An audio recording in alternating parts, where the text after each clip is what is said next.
Hi, welcome to the Christian Indie Writers Podcast, where we inform, encourage, and support Christian indie authors on their journey to publication. I'm Jamie Hirschberger. I write short fiction under the pen name J.R. Nichols. I'm Jennifer Carl Tong, and I write historical Christian romance. I'm Christina Catane, and I write multiple genres, including Christian dystopian fiction. I'm Rhonda Hagerman, and I write fiction and nonfiction. Well, thank you, everyone, for tuning in and listening live in the chat. It's going to be really good to see you today. Also, thanks to the listeners on iTunes or any of the other platforms where we make the podcast available. YouTubers, if you like what you see and hear, remember to like and subscribe below. You can also go over to our website and subscribe to the newsletter, which will ensure you never miss an episode of the Christian Indie Writers Podcast.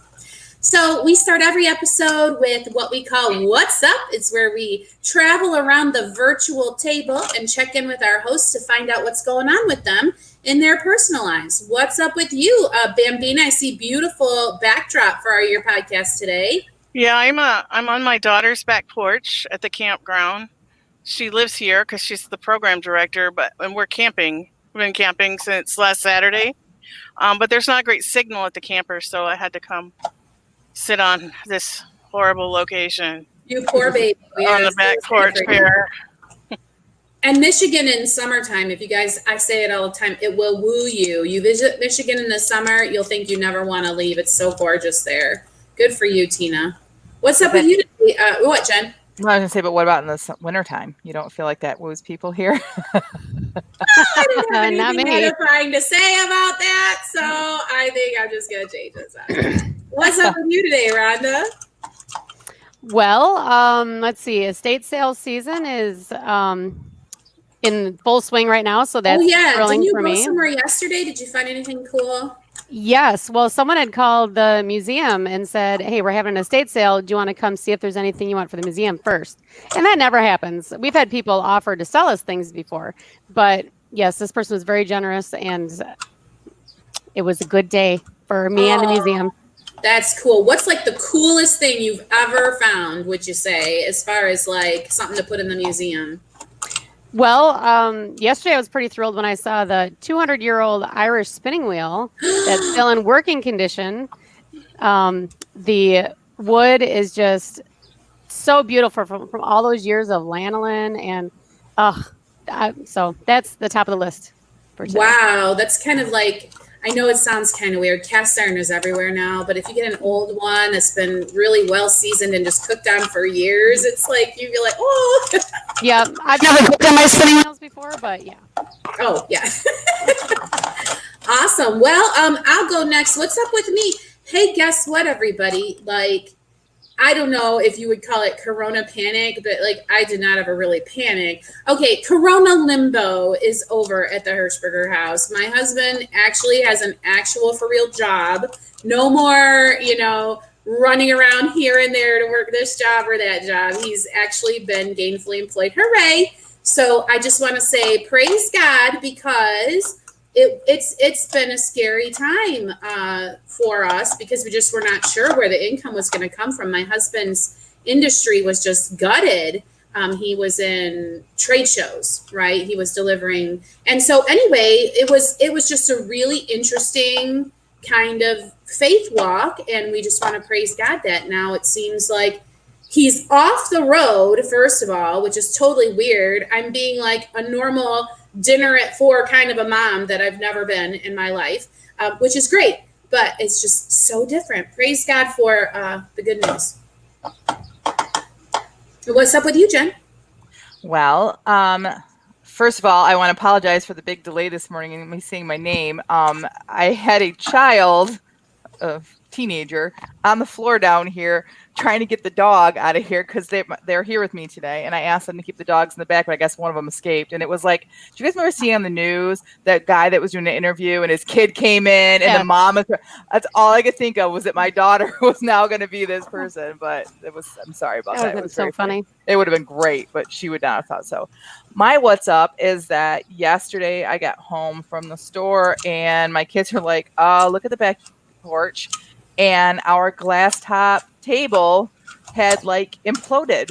I guess one of my children had put the umbrella up and left it up, and it was a little bit windy yesterday, and it just tweaked enough to it made the glass top table just explode. And so we've tried cleaning it up, and there's something wrong with our shop vac, and so we even had the nosy neighbor from next door come over. Are you aware that you have a glass table broken all over your back porch? Really? Had no clue. So Mrs. Kravitz was for sure letting me know what was going on in my own yard. Is that her actual name? Or I wish calling her that? No, we call her Mrs. Kravitz, and we call her husband Roscoe Pico Train. So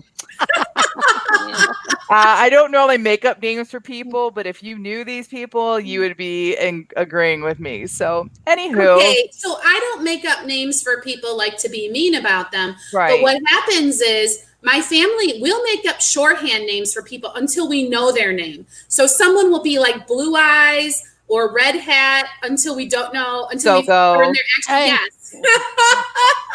Anyway, we accidentally nickname people, but never means. So you want to check the chat, the what's ups in the chat, Jen? Would love to. Sage says that she's working her patoot off. Got her planner, Kanban board all set up. What's a Kanban board? And ready. Kanban, ooh. Oh, and she karaoke'd and did all the author tube things last week, so I'm feeling recharged at long last. Oh, yay! Good! Yay! I'm so glad to hear that. Hey, and Sage, we want to give you a shout out. I know that Rhonda was able to join your live stream earlier this week, and we really appreciate you giving us a shout out and giving us such high praise. We just really appreciate you. That was very well appreciated. I don't know how to say Very much, very appreciated. Robin says that she's helping parents with roof issues, working on promo graphics for the Snow White launch. That's exciting. William J says he's editing. It's hard but necessary. I hear you, brother. Can we pause for just a moment? I just really want to know if Robin's parents' dogs get really excited when she comes to see. Because, like, didn't she keep their dog for a long time? Like, I really wonder if there's, like, a happy reunion every time she goes to visit. Yeah. So William J is editing. Oh, man, yeah. I'm in editing. We need to make a club. Right. So we could all join it. Yeah. Shell says plugging away with writing a little every day, reading a ton of indie fantasy. Oh, cool. Oh, and then Sage says, "Oh, y'all are welcome. I didn't say anything I don't believe." Aw, sweetheart. Jen, you asked what a Kanban board was. Just to let you know real quick, it's a project management system, and it's super fun because you get to use Post-it notes and move them around through the week. Yes, you will totally love it. You should look it up. Oh, my word. It sounds like my isolation booth. It does. Yeah. Robin says it takes an hour for the stupid dog to calm down after we arrive. It's like, oh, my friends are here. That's awesome. All right. Oh, I'm the host. Oops. I guess that means I'm so used to somebody else being like, so blah, blah, blah. Okay. Did we get everybody's what's up? I'm so lost. Yep. Yes. Okay, great. So today, our topic is number 4 in the Art Imitates Life series. This is Inspiration is Everywhere.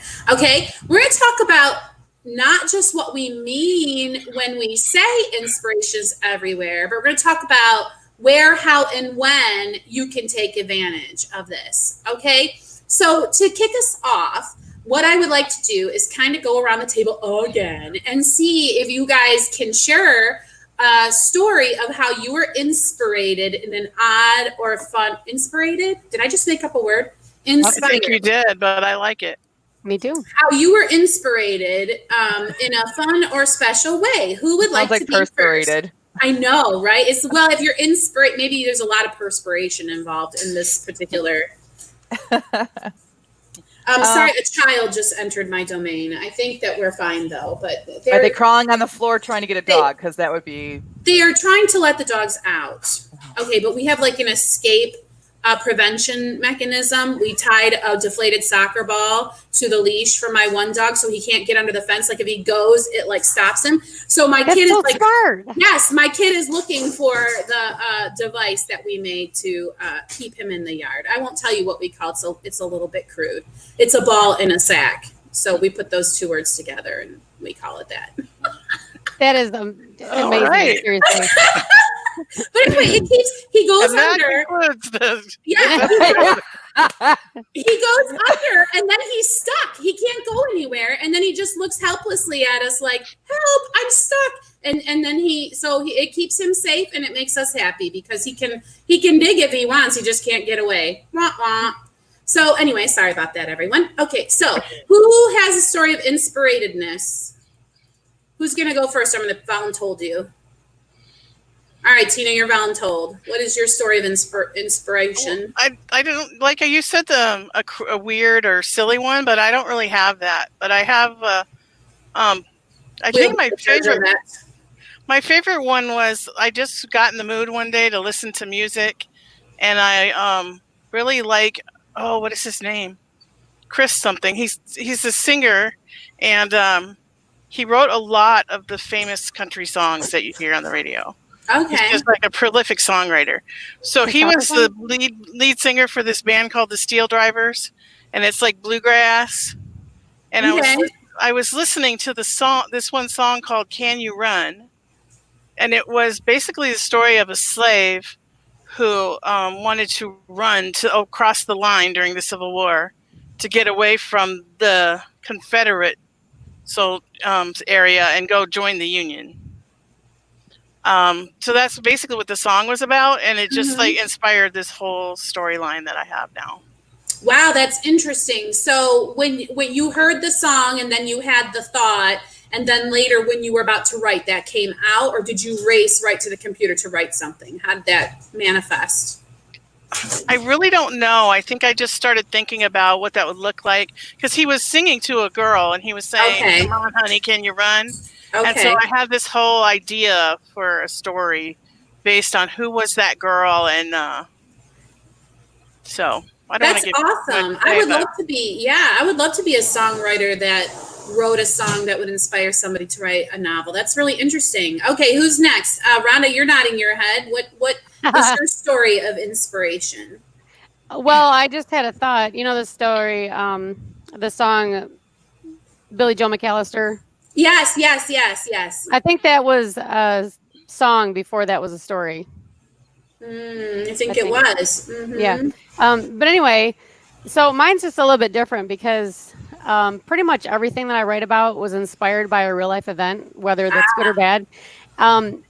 But something that inspires me all the time is if I'm writing along and I need to come up with a new character, there's a particular person in my life who I will not mention because they may or may not be listening along with some of their friends.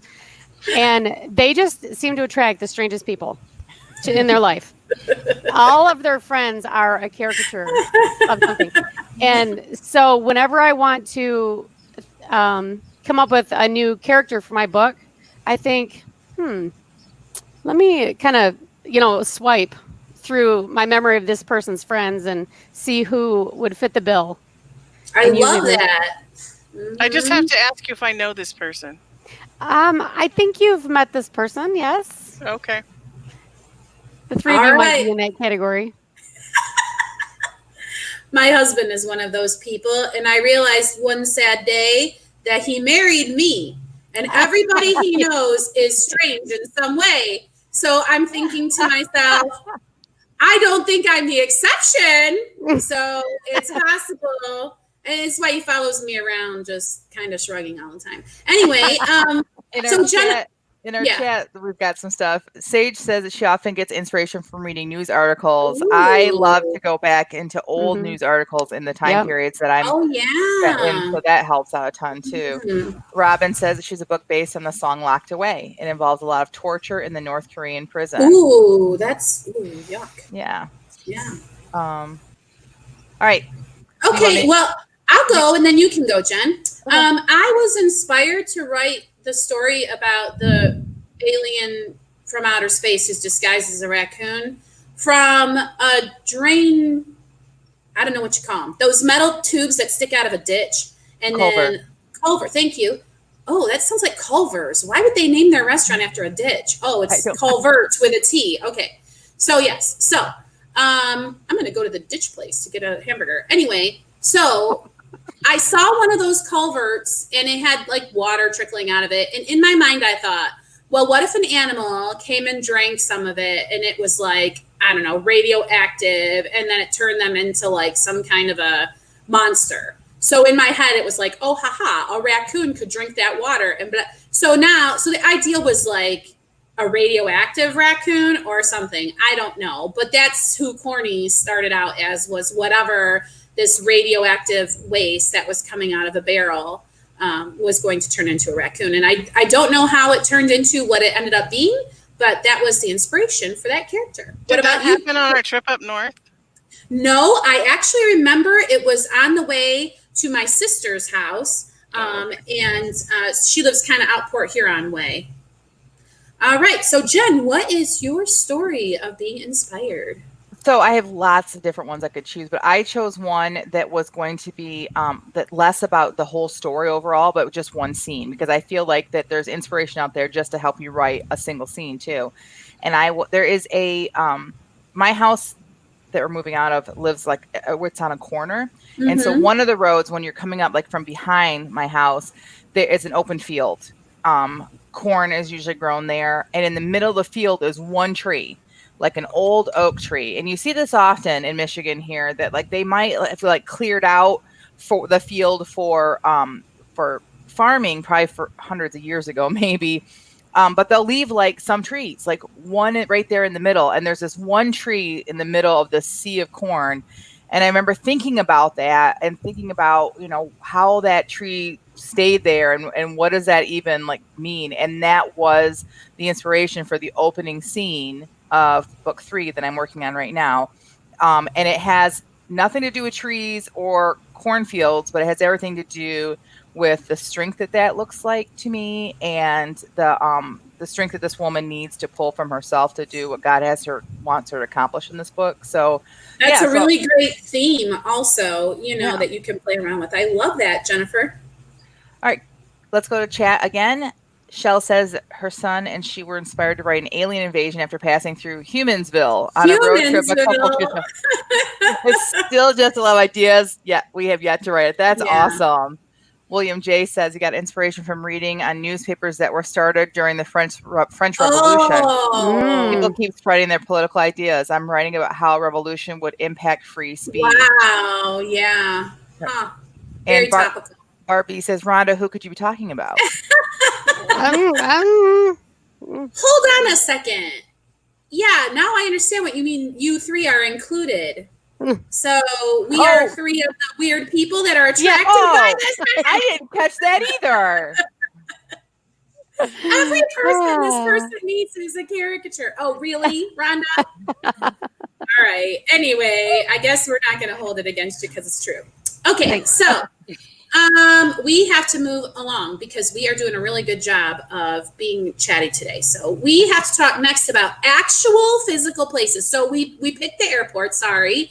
I understand some of you with the travel ban are like, well, I can't go to the airport. Sorry about that. We were just trying to think of a place that was going to be quasi-universal, since we know we have an international audience, and we're like, well, every country has an airport. So sorry about that. But because our first inclination was Walmart.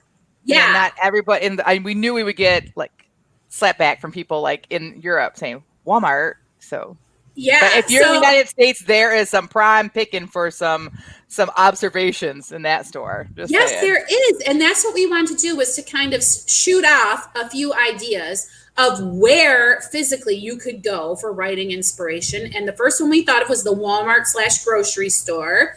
Okay. And then we thought of the airport. What are some other places that are rife with inspiration, ladies? The coffee shop. Oh, yes. There's so many different kind of personalities that come into the coffee shop. And it really is specific to which coffee shop you're in as well. And I also love to go into, we call them Coney Islands here in Michigan. The rest of the United States call them diners.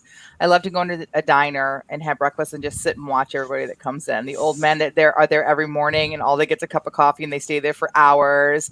The young kids who were like out too late last night and come in to get some breakfast and they're not even talking to each other. They're so tired. Like, there's just so many different personalities. So I like going to the diner or the coffee shop. Saw one yesterday. I really wanted someone to go with me to People Watch because it's called Crepes and Games Cafe. Oh. And just the name inspires me. Like, Who's going to have crepes and play games? Like what kind of people would be in there? Okay, so any other locations for people watching? Because I've got one, but it works more sort of transition into the next section. So Ron, you got any more ideas of like where you might go to people watch, or any of the other two? No. A lot of times I just go back in my brain. I just go back to past experiences and things that I've kind of notated in my mind to write about someday. Okay, which is a really great, because I was going to say, like, think outside the box. If you're doing community service somewhere, take a look around, because the coffee shop is going to be a certain level of affluence, and wherever you might be serving in the mission field is going to be a different level possibly. And it brings us into the how. How do you, sort of like, I guess the word scrutinize. I mean, you don't want to objectify people. And this is why I want to use the mission field as sort of because I mean, when you're observing the conditions or the situation a person is, it's important to be like a fruit inspector. You're just noticing without judgment. You're noticing the color of their eyes, their words, their posture. And you're not making a judgment. You're just being very analytical, like you would be if you were a researcher and you were just observing the behavior in the field, right? Because you want to these are human beings, and you should be loving them, first of all. And if you're busy loving them, you're going to get a good impression of them anyway. So, they're not just objects. Does that make sense to anybody? Yeah, I think that's a great point to make, so that it doesn't seem like we're sitting around judging people. Not at all. People watching is not at all a place of judgment. It is a place of just observing God's creation and how different we all are, and just and if you wanted to be very systematized about it, you could look for specific things, and you could even have Bujo pages or something that say, okay, so like when my sister, she was paid to watch animals in the zoo, or maybe she was just an intern, but she had to write down like locomotion is like, how does the bird move? So did the bird put one foot in front of the other, or did the bird hop with both feet? So it's like those kinds of things you want to pay attention to. You might want to have posture, right? And then you write notes about the posture. But if you have certain things you're going to be looking for, and you're armed and equipped with that ahead of time, it makes the how a little bit easier. Would you ladies agree? Yes, I love the system to systematize it, because I also think that, would you guys agree that your genre might make a difference too? Like for me, I love going to the restaurant and people watch at the restaurant on date nights, because I write romance. I like to look around and try to figure out, okay, first date, been married forever, don't even like each other anymore. I like to look at things like that. And there were some suggestions here in the chat. Barbie said the Secretary of State, which for other people outside Michigan, that would be the DMV, the Department of Motor Vehicles. And Sage agrees. She said municipal offices. So your government offices, going to the courthouse. But that would be very specific to what you're writing about, right? If you're writing a YA that is about high schools, you don't need to go down to the courts where they're doing traffic violations. So like I think being very systematized about where you're going and what you're looking at would be a good suggestion as well. Ooh, yes. Robin says the waterfront. That is a good one. Tourists, locals, bicycles, segways, restaurants. Yeah, all that is all good. Grumpy harbor pilots. I wonder if she's talking about anyone specific. And I would think that what would be important would be for you to what kind of inspiration. If you're looking for characterization, you're going to people watch. If you're looking for general story ideas, you're just trying to put yourself in an environment where things happen so that something could happen or something could occur to you that would make a good story, right? Right, because that was a bird. I don't know if you guys heard that or not. Scared me. Wow. Yeah, because like some people you might be looking for, might specifically be looking for something like me when I go to a restaurant that's kind of a romantic restaurant, or like Jamie wasn't looking for a story idea when she saw the culvert. So you have to be open for both things, right? So you can systematize with it or just kind of be open. I'm so glad you said that, because when I was inspired, I was not ready. So how do you be ready? Do you guys carry a notebook with you? What do you do when inspiration strikes and you don't want it to be one of those ideas that never gets written. So what are you doing, Jen? I see you holding up your phone. That's what I use. Yeah, what do you do? Exactly. Back in the day, I think I always had like a little notepad or whatever, but on my phone, I have like a little note-taking app, and for two things. First of all, sometimes I take pictures and I save them, and I can put those pictures in my note-taking app. I have an Android phone, so it is called Keep. And then also in Keep, I can dictate into it.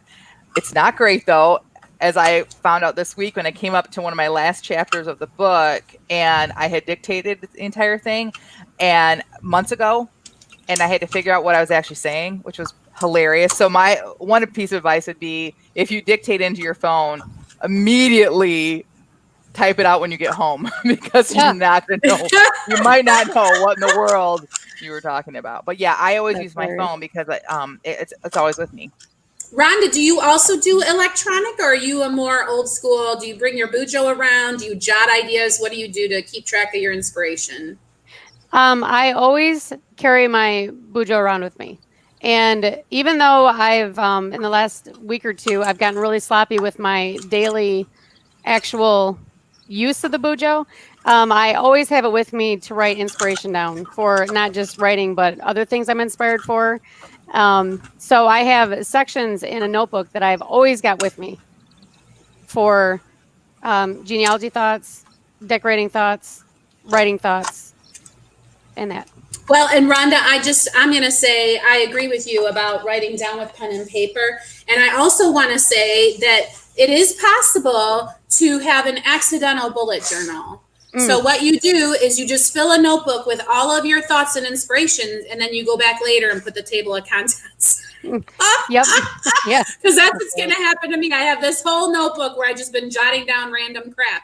And so someday when the notebook is full, I'll go in and I'll say, here's what's on whatever page. But yes, I think having some kind of a commonplace book or an app on your phone is really critical. Wouldn't you say? Anybody else have anything to say about how to document this inspiration? Well, I'm kind of the pariah here, I guess, because I don't write anything down.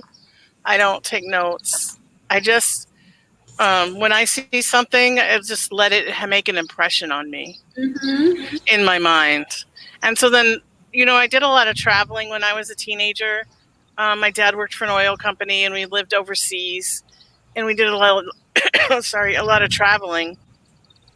And so since I was like 13, and I wasn't in charge of, like my mom was busy, like making sure we were where we were supposed to be and all that. So all I had to do was kind of absorb everything. And then when I absorb something that inspires me, I kind of replay it over and over in my head, and then I'll play with different ideas, because like I feel like I always have a story going on in my head. I used to make the comment that I think in narration. So I'll take that, whatever it was that made an impression on me, and I'll play it over and over in my head, and I'll like play with different ideas with it. And by that time, I've repeated it so many times in my head that I really don't need to write it down. So, but I think maybe there's twice that I actually tried to write stuff down that I observed, and it just kind of fell flat when I went back and looked at it. So I hear you. Really worked for me.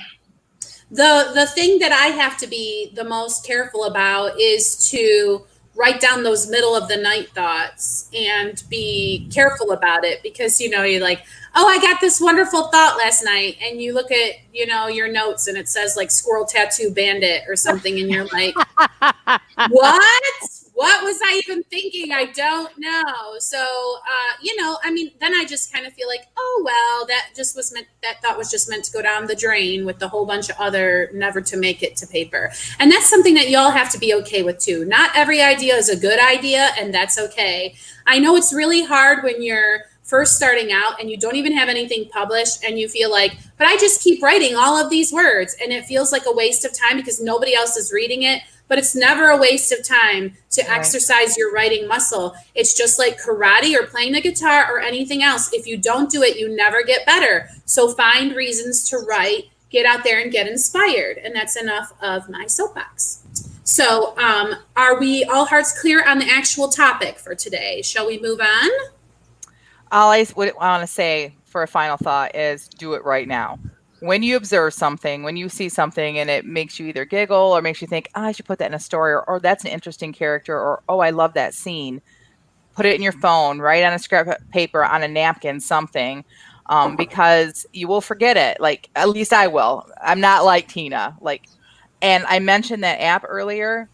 I've gone through it before and seen things I wrote a year ago, and I'm like, I forgot about that. And then I'm able to pull it out and put it in something. So write it down, keep it. You'll be able to use it eventually, I think. All right. So moving on to the feeding of the backs. The what? Well, it's just, we talk about giving feedback. And so at the end of someone's turn of giving feedback, I would look at them and say, is your back well fed? In other words, can we move on to the next person, or do we need to spend some more time on your story? So we are going to do the feeding of the backs here, which means we all share a piece of unedited work. That means we all play nice and we give positive, encouraging feedback, because if we expect you to write every day, we're not going to then tell you, not like that, some other way. No, you're going to write every day, and it's going to be whatever it is. And that's why we do this. So who would like to go first? Oh, Jen. Jen, who I always pick on to go first. How could I forget? So, Jen, what was the prompt today? Today's prompt was, imagine you're at the airport, write exactly what you see.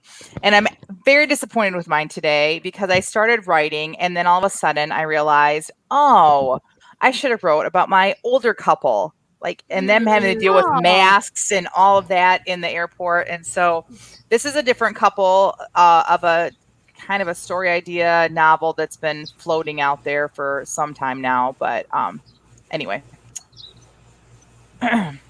He missed the entrance. Jace's eyes never left his phone screen. He knows what he's doing. He drives here all the time. Well, do you think he's distracted? I don't want to miss the plane. Impossible, Jace said casually. What do you mean? I mean that the plane won't leave until we get there. Ha, Jamie laughed. Why, because you're the great Jace Connors? What pilot would dare fly off without you? Jace finally put down his phone and tilted his head toward Jamie. If he wants to get paid, he won't. Before Jamie could say another word, the driver pulled to a stop. Jace sat up and picked up his bag, then reached for hers. I can carry my own, Jamie protested, but Jace was quicker. Jamie's door opened and Jace nodded in its direction. After you, madame. More than a little annoyed at Jace's continued use of false gallantry, Jamie slid out of the SUV and found herself in the middle of a runway. Smaller than the commercial ones she was accustomed to flying, this runway was void of people and planes, except for the one private jet and the 3 people that stood outside of it. Good morning, Mr. Connors, the man in the dark uniform said. Daniel, Jace said with a nod. How's the weather? Clear. As soon as you're settled, I'll let the tower know. Jace nodded, then extended an arm that held his own bag toward the plane. Your chariot awaits, milady. It was at that moment that Jamie realized she was frozen in place with her mouth agape. She swallowed hard. You own your own plane? 3, 2, 1. Yay, they're off the mountain. Yeah. Jennifer wrote this couple onto a mountain. They were hiking or something and then left them there. And she never went back to the story. And I was like, poor Jamie is left on that mountain. They're probably starving by now. So I'm so glad to hear they got onto an airplane. Yay, I love them. Jamie and I sprinted a couple of summers before Jamie moved when my washer and dryer broke and I had to go to a laundromat. She met me over there and while I was doing laundry and we worked at this little table and sprinted. And so that's where this story kind of came from. He's supposed to be a famous actor and she's supposed to be, I think, a writer. I don't even remember. Yeah, she was a writer and she was there for a book signing and she thought that she was hot stuff and he was just some kind of a peon. She didn't know he was like famous soap opera guy. The opposite. He thought he was the hot stuff, and that he was the draw. And then she doesn't even know who he is because she doesn't watch like TV and stuff, right? Right. She has no idea. And all these old ladies he thought was me fawning all over him because he's a soap opera star or something. Were there because of her. Oh, you have to write this book. You have to write this book because it's so good. The beginning part is done. Like I read it anyway. Enough of that. Okay, good job, Jen. I loved it. Forgot about your positive feedback. Yay, they're off the mountain. Yes, a billionaire romance kind of, but he's like an actor, so. Oh, yeah. Piper said she can't comment today, but she did. She is listening. Yay, Piper. Hi, Piper. Yep. Okay, sorry. So anyway, way to go, Jen. Anyone else want to give Jen some food for her back? That was great. I don't remember the beginning of the story when you wrote this before, but I like it. I'm always curious when a woman turns a guy's chivalry away, why is she doing that? So I don't know. Maybe if I heard the beginning of this, I would understand that maybe he's already been rude to her or something. I'm curious to know more about this couple. Me too. It was a sprint. I don't know. Yeah. Well, you did a great job. I mean, I understood that he was like rich and she was not aware that he was rich, and her like giving him a hard time about, oh, the plane's just going to wait for you. Yeah, I like that. And then he didn't even say anything, and then she sees he's got his own plane. Like, that was great. Thanks. Yes, Rhonda, whenever I see a rebuff of gallantry, I figure there's a relationship. It is a symptom. It is a symptom of a deeper issue. Yes, yes. So I think that's what you're saying, Rhonda, is that intrigues you, right? Like you want to know more about this relationship. Yeah. Right. Very good, Jennifer. Way to hint around that all is not wonderful. Thank you. Appreciate that. Awesome. Okay, so who's going to go next? How about Rhonda? Why don't you go next, Rhonda? Okay. All right, I'll just read it. I glanced at my watch again, still 3:30. The hands haven't moved for at least 15 minutes. I'll bet I can get a battery at that kiosk down there. We passed a promising one just before we made it to the terminal. Hey, what time is it? I nudged my husband, who as usual is trying to get some shut-eye before our long flight home. Since he never actually succeeds at napping in the airport, I don't feel bad for making him open his eyes to look at his watch. He sighs and irritably looks down at the large watch face with all the dials, but answers the question. Exactly 2 minutes since the last time you asked me. So you tell me. He shuts his eyes again without waiting for an answer. So my watch actually did stop, I cheered. I tapped on the crystal of my antique wristwatch, which was really too tiny and delicate for my farm girl wrist, but it was the watch Grandpa gave me. I smiled at the memory.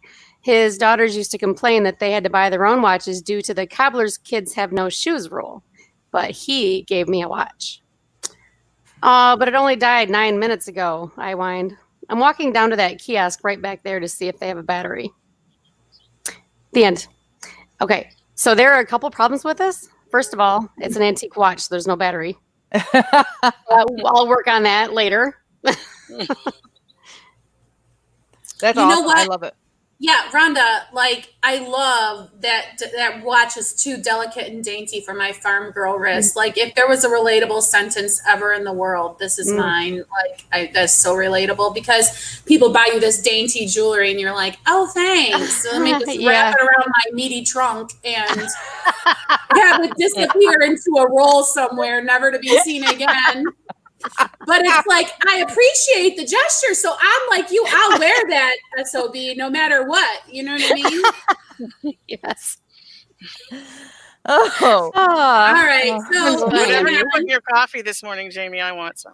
Oh, wow. Actually, I had no, Tina, you do not need any. You do not need any of what's in her coffee.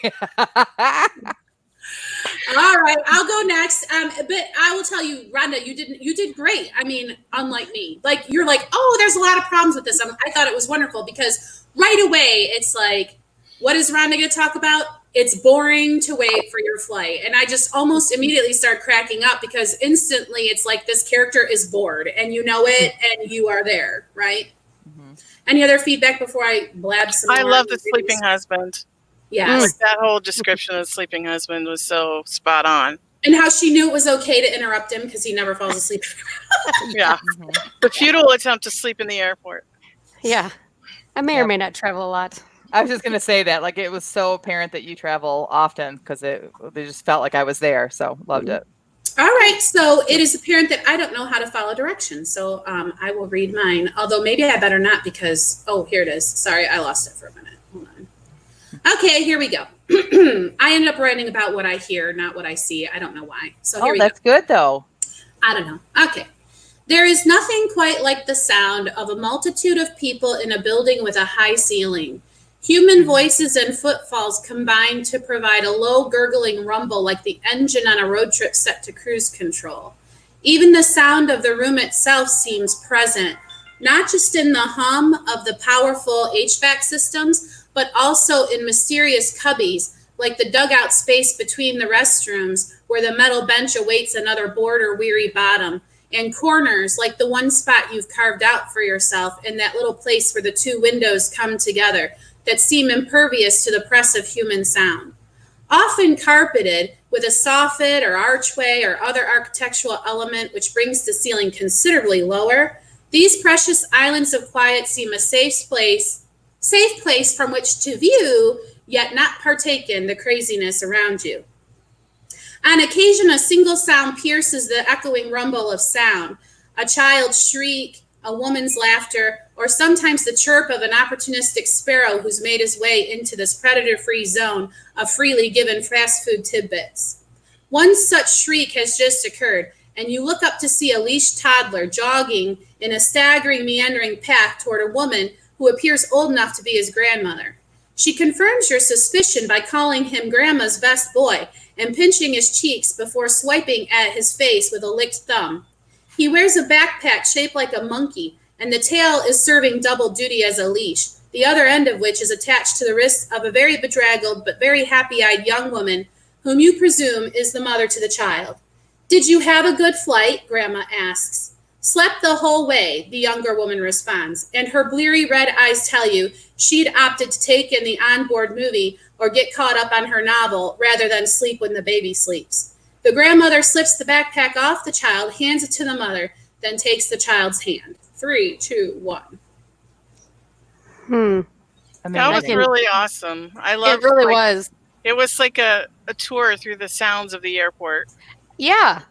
That's but the exactly sounds led you, the sounds led you to the vision of it, though, too. You know, like you talked about the metal seats waiting for the bottom of the next waiter, you know, the person waiting, and then the just where the sound is echoing off of, and the HVAC and the tall ceilings. I was not thinking about tall ceilings in an airport, but they all have them. And when you said that, I was like, yeah, I'm there. I can see it. I can feel it. Very well done. Okay, good. All right, because sometimes you're in the middle of reading it and you're like, words are coming out and you don't even know if they made a sentence. Do you know what I mean? No, right. I love that. Like, I almost feel like I could just stand alone just as an observation, just put it out there. It was very poetically done, I feel like, just for the simple observation of life. Like, I love it. Right. Seriously. It kind of makes me think about when you're writing, the person cannot see what you're seeing in your mind. So maybe visual description is less important than hearing description. Just, it stood out so much in this that I think I'm going to focus on that in my writing. Well, I think my daughter, sometimes young people say profound things because they're profound. But sometimes young people say things that are profound because they're beginners and they're getting messages from people in their life that you would get if you were a beginner. And I think we forget the basics. And my daughter said to me, I was complimenting her writing. And she said to me, "Well, Mom, I just write what I see." Because the teacher told me, like write what you see. And it keeps her from doing things like mistaking tense and things because she's only writing what she can see. And so I think if you narrow your writing to the perspective of your voice, of your writer, what is that person seeing? And for me, it's what I was hearing. That's part of my experience. So I don't know, whatever. I'm just rambling now. Shell said that she loved the wide view that narrowed down to the specific scene. Really great progression. Agreed. Thanks. Awesome. All right, so we still need to hear Bambinas. Okay, I'm going to read mine, and hopefully this guy in this one-man little plane thing above me isn't going to drown me out. And like I said earlier, I've been in a lot of airports because I lived overseas, and so all of mine comes from those impressions that I'm talk to you about. Awesome. A young man was sprawled out in the chair directly facing mine. His legs were in the walkway, and his head was in an awkward cocked position, almost on the armrest. His low-rise ripped jeans were resting on his hips, showing the band of his Hanes just above it. He kicked his flip-flops off at some point, and one was under his chair, the other near the foot it had come off of. He had one arm bent awkwardly under his head, and earbud wires dangled from either side. He snored lightly. I wondered if he worried somebody would clean out the messenger bag he wore across his chest while he was sleeping. I suspected if somebody tried, his dreams would not be interrupted in the slightest. I turned slightly in my chair, my mind unable to absorb the words of the book in my hand. It did make a great camouflage for spying on people, though. A little blonde-haired boy with suspender shorts and pudgy cheeks was actively picking his nose. He pulled his finger out with the culprit jiggling on top of it. He looked around to see if anybody was watching. His eyes met mine. I lifted my eyebrows.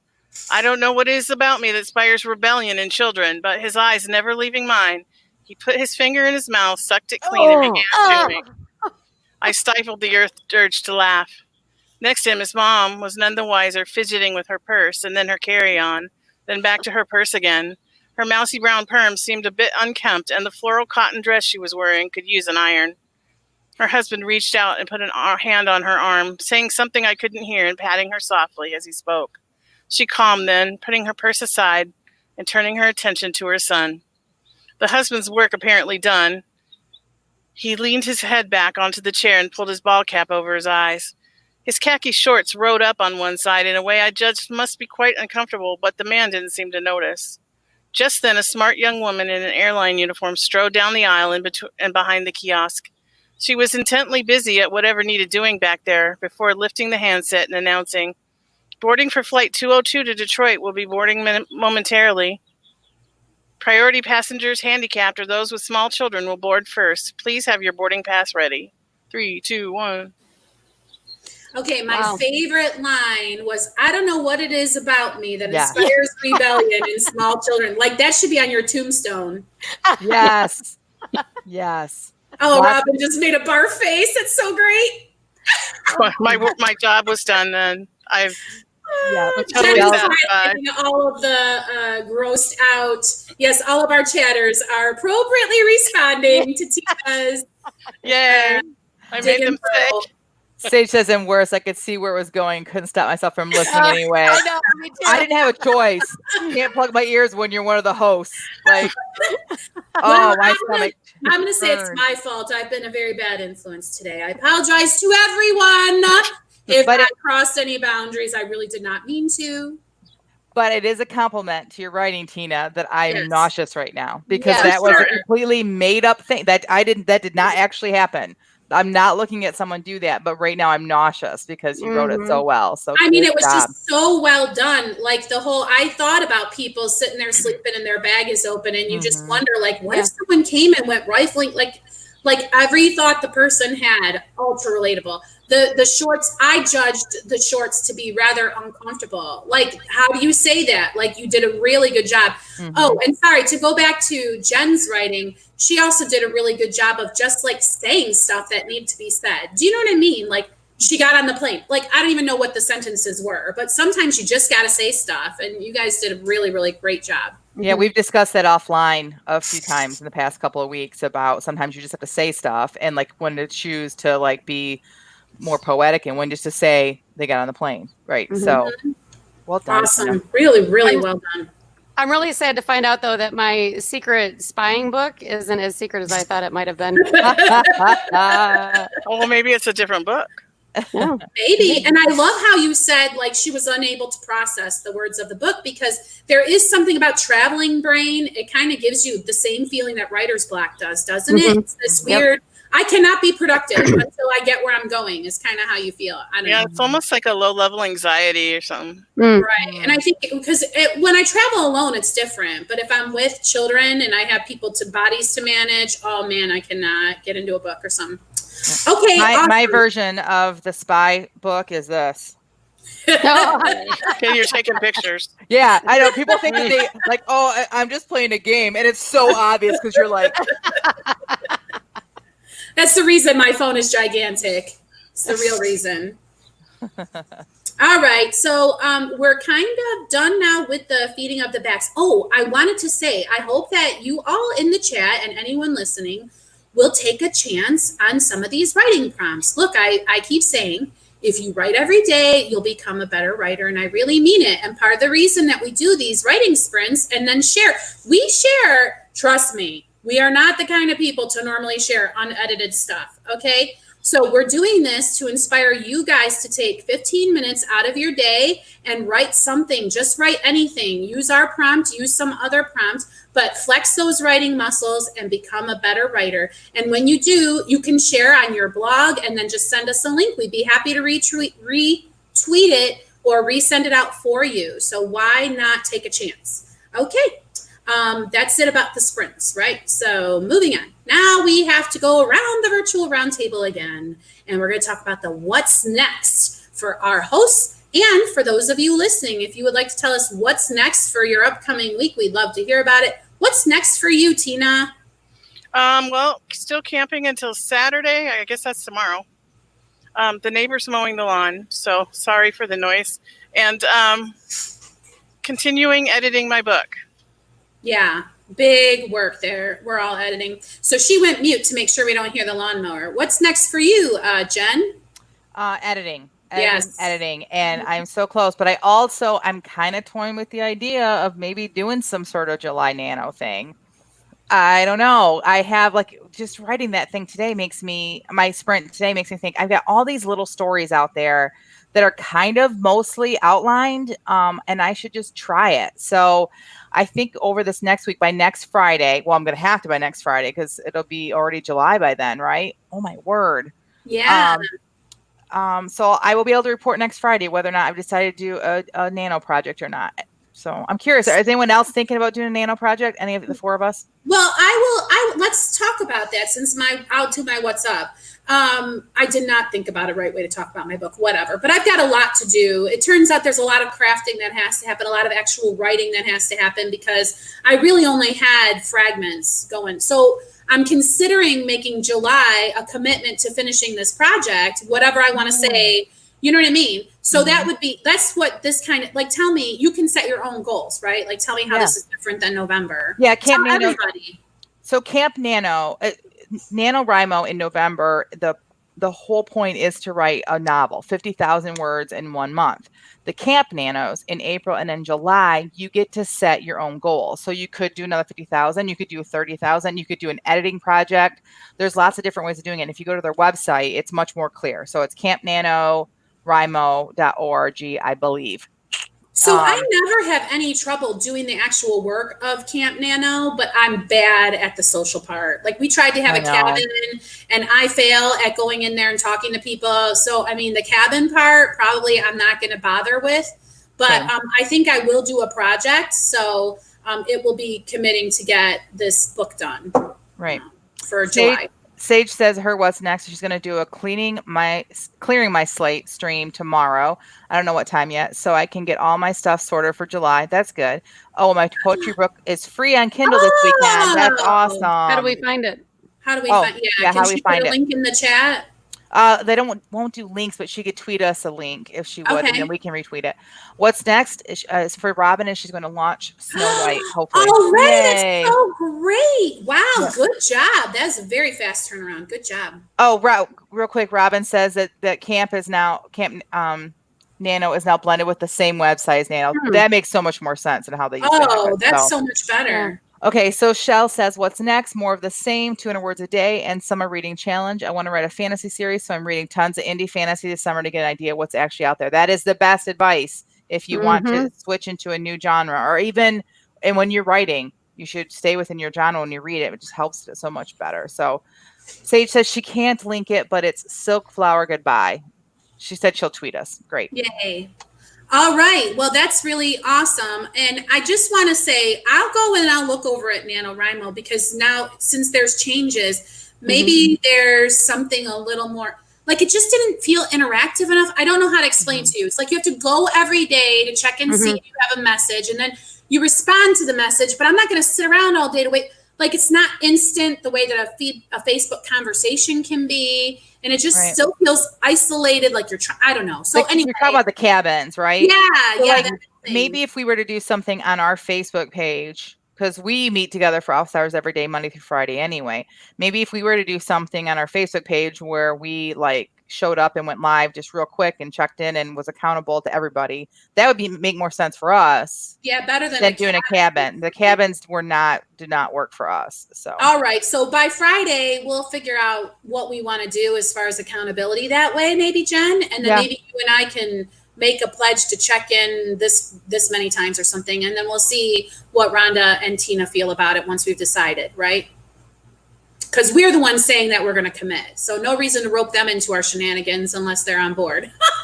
Well, Rhonda hasn't done her what's up next. Yet. Oh, so Rhonda, are you doing a project for July Camp Nano? Before you say I think I am now. Before you say that, Barbie says, up next, visit with my friends for more inspiration. So she's getting you ready for July. Yeah, and I'm just saying, my husband has been talking about how he needs to get me up to Michigan. So we need to all be thinking about some kind of, maybe for like a 100th special or something like that. Because episode 100 is coming. Oh my gosh, it is. Yeah. Wow. Okay. Anyway, sorry, I sidetracked us. So what's up, Rhonda? Or what's next? My what's next is last week was an experiment in time for me. So I was pretty specific about a schedule throughout the whole day, and I really stuck with it, and I made a lot of progress. Good for you. It's not just in my writing, but in like getting unpacked and just everything all together. So I feel like I'm on a good trajectory right now that I would like to continue. And I'm going to try to get,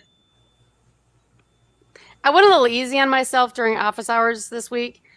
So next week, I'm going to try to double my productivity during office hours. All right. I'm on board with that because, I had a couple of days where I couldn't come, and I feel like I've really not done as much work as I could have this week. So I'm with you, girl. I think that maybe the Camp Nano is just what I need to help propel me to the end. So anyway, all right, Rhonda. So are you going to do a project? Do you have something in mind? I mean, I know you're like, well, it looks like I am now, or are you going to have to think about it? I'm going to see if I can wrap up not have it completely edited and ready for publishing, but just a final draft done on my Nano project from November. All right. Is that the story that I gave you some feedback on, or is this something different? That is the same story. Yay! I love that story. Okay, great. Okay. So we got Tina's because she had the lawnmower and then she had to go quiet. Okay. So we got everybody's what's next. All right. So any other thoughts? All hearts clear for this episode? There's another one in the can. All right. So I suppose that concludes this episode of the Christian Indie Writers Podcast. Until next week, may your pen be prolific, may your deadlines be met, and may all of your words honor Christ. Bye now. Bye, everyone. Bye.